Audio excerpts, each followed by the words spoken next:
Oh, we got something in tow on the outside rod. Boom, hooked up. I got some 12 footers running here that are way outside, and these are all precision cast rods, and they're slime line. I've got some high vis and some low vis. This has the low vis on it, and then some El Cheapo Timu reels here. I did a thing on some Timu reels a while back, and these are perfect. I don't know what we got. Oh, it's a crappie. Let's get him in here. Boom. Oh, I forgot this rod's 12 foot. It's the downside to a 12-foot rod. It doesn't fit on the boat all the way. There's your bait right there. That is from Crappie Magnet. It's one of the little spinner baits. It's got a little willow blade on it, and then one of their little spinny tails there. We got it on the outside. Get that across there.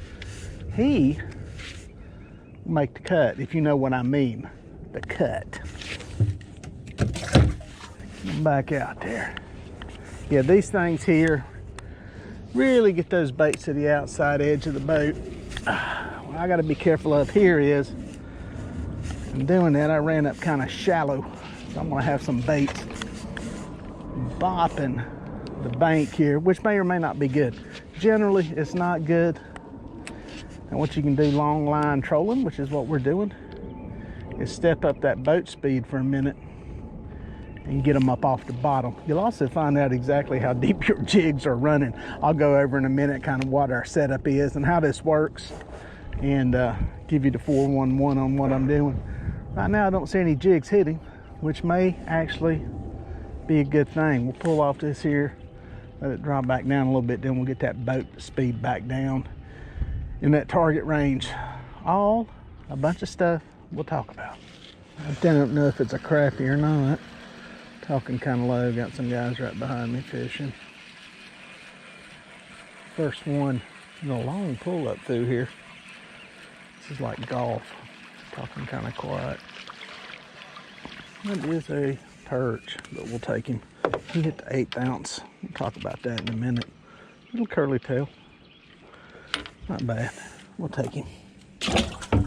All right, boom, there's a white perch. Again, not a lot of stuff on the screen.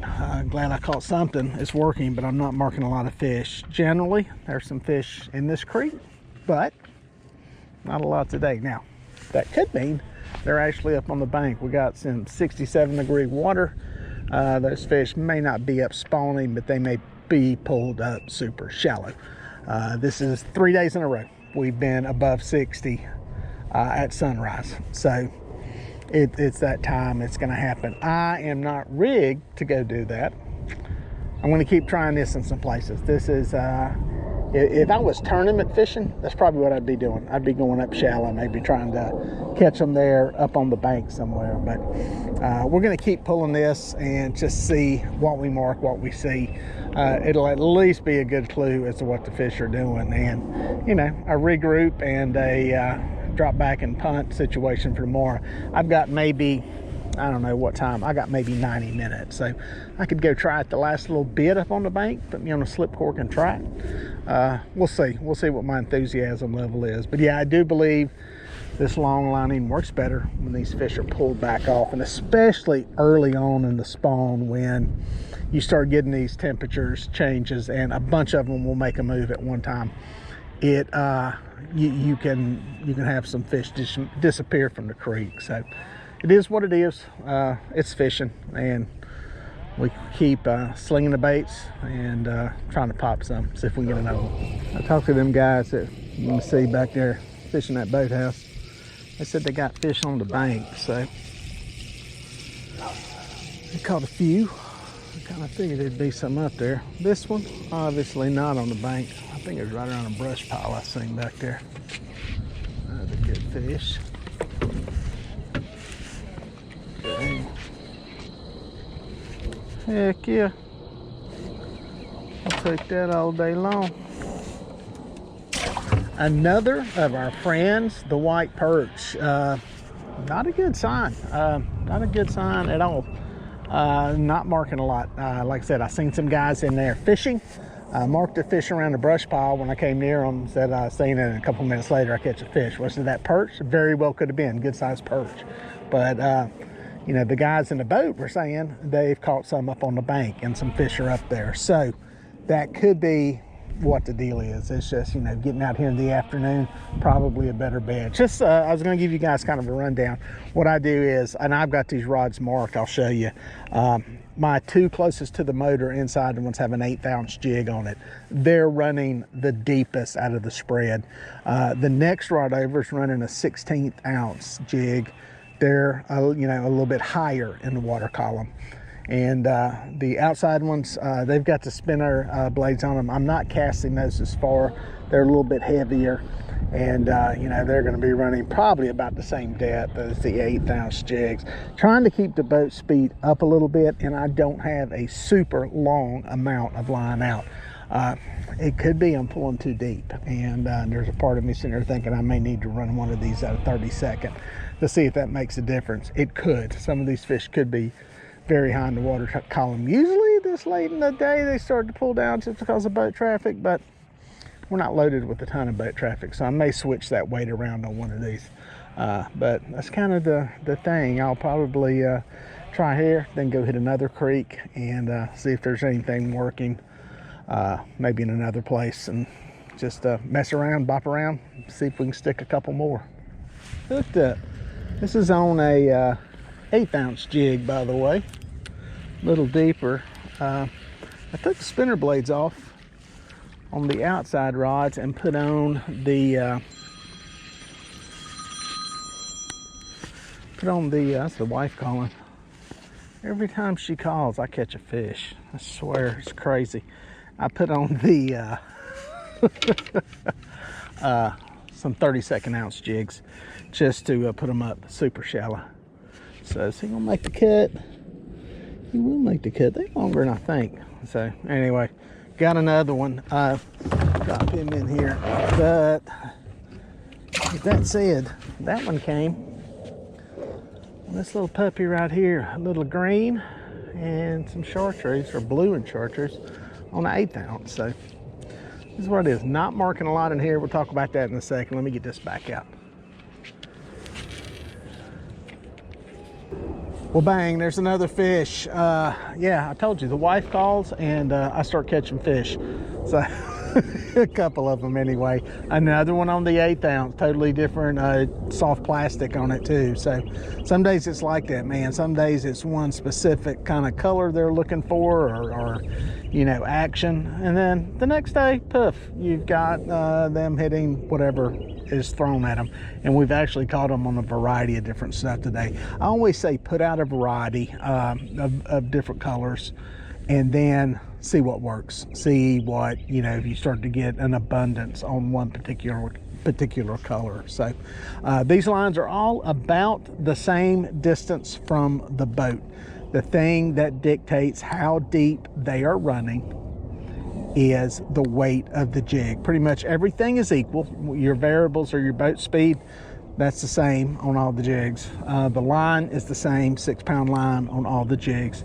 So, you know, there's a little bit of variation with the soft plastics that's on them. That'll add some buoyancy to it. But the overall thing is they're all the same length from the boat roughly. So it comes down to the way the jig head. Lighter the jig head, higher they are in the water column. So it all depends where the fish are staged up at, where they're feeding, and that kind of covers the water. Some days you can almost eliminate a depth. Today we've caught them on the stuff that's running relatively deeper. So just some little pointers there if you decide to do some of this long line trolling. It's fun. Boom, there's another one on the other 1/8 ounce jig head. That one came to the top. Maybe we found some kind of about halfway back in this creek this time. Nice fish, totally different jig on it. Boom. We will take that all day long. That one doesn't even have a swimmy tail. Good looking fish. Got one there. Yes, sir. That's definitely an eatable one there. Boom. That one? Nothing fancy on that one. It's just the another one of the soft plastics, and that from Crappie Magnet, and one of their jig heads, that's the little hole in it, is for the little scent things to go into, which I'm not running, but I need to bring those next time. I forgot to put them in here. Boom, back in the water. Boom, there's a fish. Got back here about halfway back in this creek and got hit. 1/8 ounce jig, halfway close to the bottom. All right, yeah, considering we're only in 10 feet of water, that's not super deep, but that's what they're hitting. So I've got the 32 ounce ones on the outside jigs, marking some stuff on the sonar, by the way. It's just to get them up higher in the water column, thinking maybe some of the fish that I'm not catching are up high, but I think it could just be a thing they're just not here. I'm not marking a lot. As I've said before, not all fish go to the bank at the same time. You know, it'll stagger. That's just nature's little defense mechanism. So we got a good coverage, a 32nd, a 16th, and then the 8th. So we'll see if some of them hit. All right, guys, got one going on the 12-footer. Boom, another one. The thing I love about these, they're called precision troll. They got the precision cast, which are the smaller rods that I've got from Catch the Fever. These are the precision troll. They're trolling rods. When these things get hit, you can really tell it in the tip, man. It's very, very flexible. I really like it. That's a better fish, dude. That is a better fish. Let's get that baby in here. Come on, big boy. Come on, big boy. Come on, big boy. Don't flip. Don't flip. Boom. Got him. One thing about a 12-foot rod, you got to find a place to put it. And there goes a fish behind us. Hitting another one. Soft plastic there. That one. That. It's a good looking crappie. There he is. We may have triples here. Boom. I got a couple rods going off. Here's what I'm going to do. I'm going to take a chance and try to get these back out. Boom. Boom. We're in the mother load now. We may have them on several rods. Got one here. Boom. We got these 2 rods loaded up. Heck yeah, this feels perchy. Boom, we got another one loaded up. Boom, we're on them. We are on some fish, guys. Boom, there goes that rod. Heck yeah. I'll take a chance on this outside one being, I take a chance on him being a crappie. I'm trying to slow the boat down just the way. Don't touch the boat. That's what I tell people. Don't touch the speed. If you're catching them, don't touch the speed. It's a good. That means they're pulling at a good depth. So we hit a pocket of something. I don't know if there was a brush pile back there or what the heck was going on, but this one is another slab here. This is a good one. Oh my gosh. Oh, guys. Don't tell nobody. I'm talking low. I don't want nobody to hear it. Look at that. Look at that fish. Heck yeah. Look at that. That's a good fish right there. How long is he? Oh yeah, that's a 15-incher. Get him in there. Boom. All right, let me get some of my stuff untwisted here. Need to make sure I got my baits back in the water. We're just gonna let this roll right here. This is craziness. Getting a little swimmy tail. I don't know how many we got hooked up on here. Coming by this pier. Definitely, we're in a little pinch point here. Everything is kind of getting tight right through here. And I think that's why we got all these fish. Get that out there, boom. And I think maybe, did this one stay on? I don't know if that was a fish on this one or not.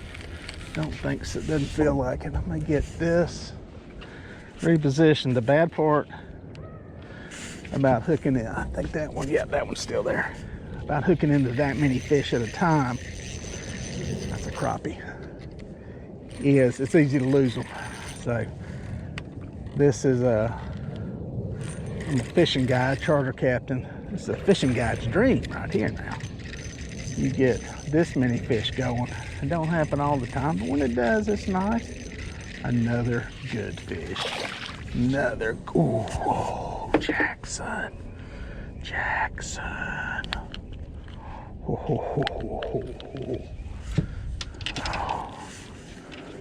Oh man. Take my sunglasses off. Let y'all see my happy eyes. That is a pig. Look at that. That is a pig. Look at that fish. Heck yeah. Drop him in there. What we got going on here? So take my sunglasses off. Those make good thumbnails sometimes. I like seeing what the old YouTube picks. And it's funny. They like seeing your eyes in those thumbnails. Interested in it.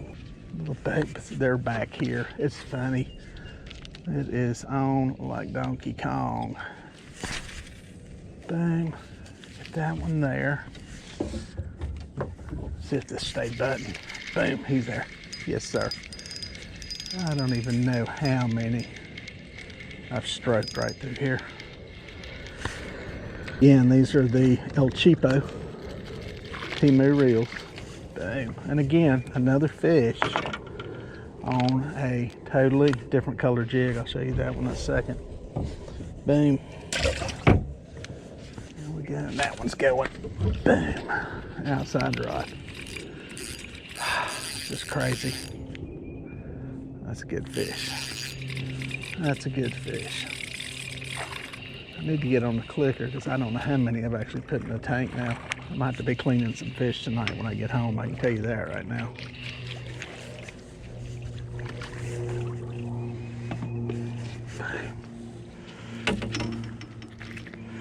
Oh, Lord. Lord, look at that. Look at that fish.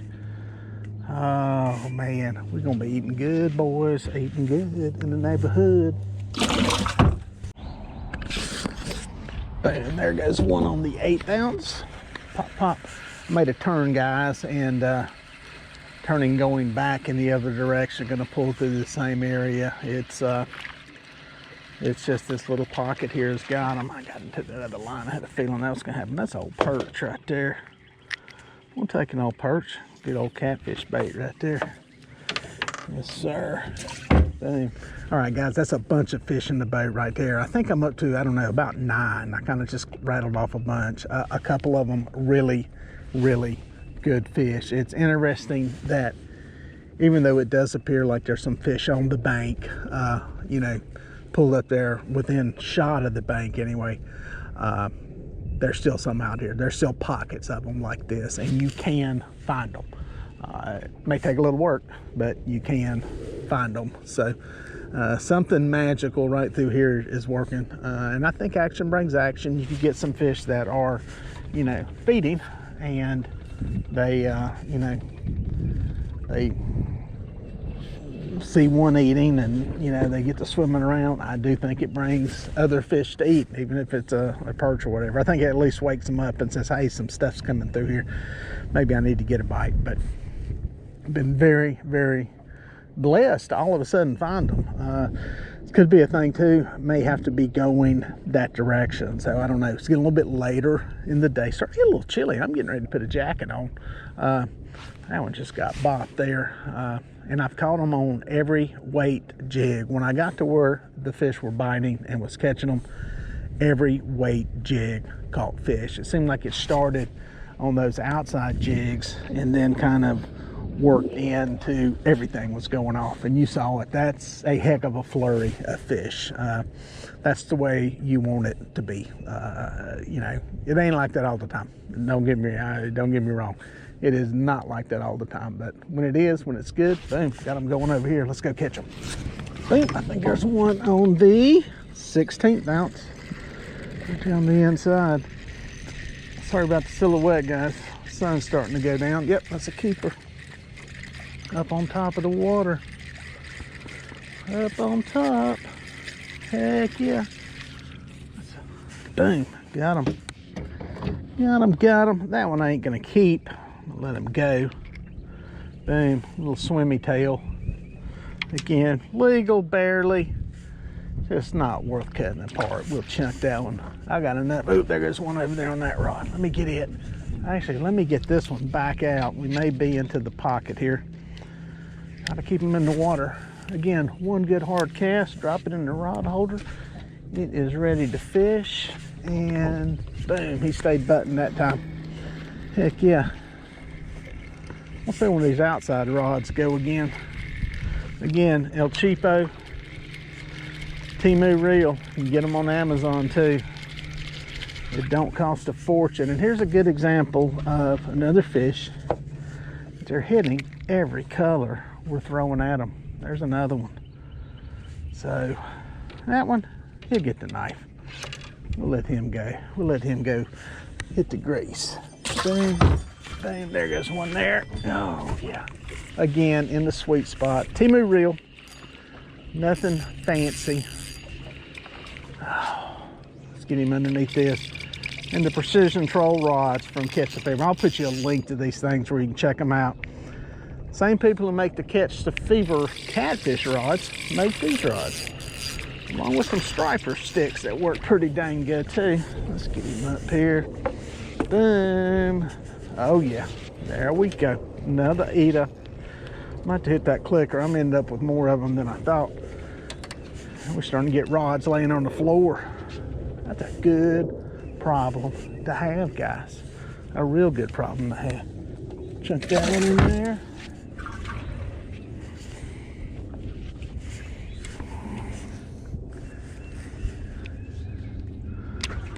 This one out. Shoot. Boom. Boom. That one's going. That one's going too. Put that in place. This is the fire drill. Let's click them. These are the ones we got in the tank. Let's see if that stayed buttoned. Nope, it didn't. Let's check it to make sure. What I do like to do is check it just to make sure the jig looks good, hook looks good. Make sure that's rolled. Yeah, we good. Let's get them back out there. Ooh, baby. Man, what a day. I was starting to wonder during the first part of this trip if we was gonna get any fish, and this was gonna be a video about how, oh, the bite can get bad and you can't catch any fish. You don't always catch them. That is the case, that is true, but sometimes you get on them, and sometimes you can go a while without catching a fish and find fish, and it's kind of what happened here. Sometimes persistence pays off, and this has paid off with a good number of fish, some good sized fish too. That's the thing that is really impressive and really exciting about this one. We got some big ones, threw back a bunch too, and that's the way it goes. Again, long line trolling, it'll work any time of the year. Sometimes of the year, springtime, anytime these fish start pulling up relatively shallow in the water column, it'll work. You can tweak it and dial it in for various depths of water. There's all kinds of stuff you can do to make it work. So good way to catch them. All right, guys, here's your long line trolling hack. I want to go back through that area. I want to make a turn. I've got a big area out here I can make a turn in. To make sure I don't get anything tangled, I'm going to jack my speed up. What this does is it kind of pulls everything up shallower in the water column, because what will happen is I make this sweeping turn to the right. These lures here on the inside are going to go really, really shallow. And boom, I got a fish on. Let me get this. That is a sign right there that you might need to be trolling faster. Boom, I got another one on that rod. That one popped off. That is another lesson. Sometimes you need to go faster. This is cruising along at 1.8, and all of a sudden I had 3 rods get hit. So another thing that can happen. These fish are up in the top of the water column, and that's how I caught that fish. The hack was to get those lines up shallower so that you can make the turn and stuff doesn't dig in. That one will let go back pretty against the sunlight there. But the other lesson there is that sometimes these fish want those baits faster, or they're going to the top of the water column and they're up near the surface. So we may try that going back through here. You can really feel that motor humming, got the vibration going on off of it. But yeah, that'll keep the inside baits up higher in the water column. Now, was that a fluke? I don't know. Could have been we just hit a pocket of fish, but those baits came up close to the top of the water and they were going faster. The other thing about baits going faster is fish ain't got time to figure it out. They're either gonna eat it or they're not gonna eat it. It's gonna get away from them. So, you know, I try to run about 1 mile an hour. That was a good lesson. There's a lot of people that run faster, 1.2, 1.3, 1.4. I've seen people run 1.7, 1.8. We just caught those fish when I looked at sonar. It was going about 1.7. So they can hit it. Fish can swim it down. That's not the problem. It's just something to consider, you know, depending on, you know, you get right here and if the wind would turn, we had a bunch of wind, we make this turn, winds that are back, we're going a little bit fast. Don't sweat it. It may actually work in catching fish. It's one of the variables as to, you know, where they're at, how deep they are, all that kind of stuff. So just something to keep in mind. But we made that turn now and we're back in line with where we want to go. We didn't get anything tangled up. So that was the lesson in the hack, but we actually got 2 hacks in that turn. Whoa, whoa, whoa, whoa, whoa, whoa, whoa, whoa, whoa. We got a mess, we got a mess, we got a mess. There we go. There we go. Got him. The old 30-second. How do we know it's a 30-second? Because it's written on the tape. The old Timo reel. Some slime line. That is a, oh, that is our friend, the spotted bass. We love the spotted bass. These things are primo. How do you know they're spotted bass? Well, the mouth doesn't go past the eye. Tell that. But yep, catch and keep all you want, and they make great catfish bait, and they're actually very good to eat. Yeah, guys, sun's starting to set. Last pull through here. Contact when the spotted bass, in all seriousness, they're great catfish bait, but they're actually really, really good to eat. They want them eradicated from this watershed. Sadly, that's not going to happen, but they have no problem with you killing them. They're called Alabama bass, spotted bass. I think technically the spotted bass is a little different, but anyway, there is one drainage in North Carolina where they're native to. I believe that's the true spotted bass, but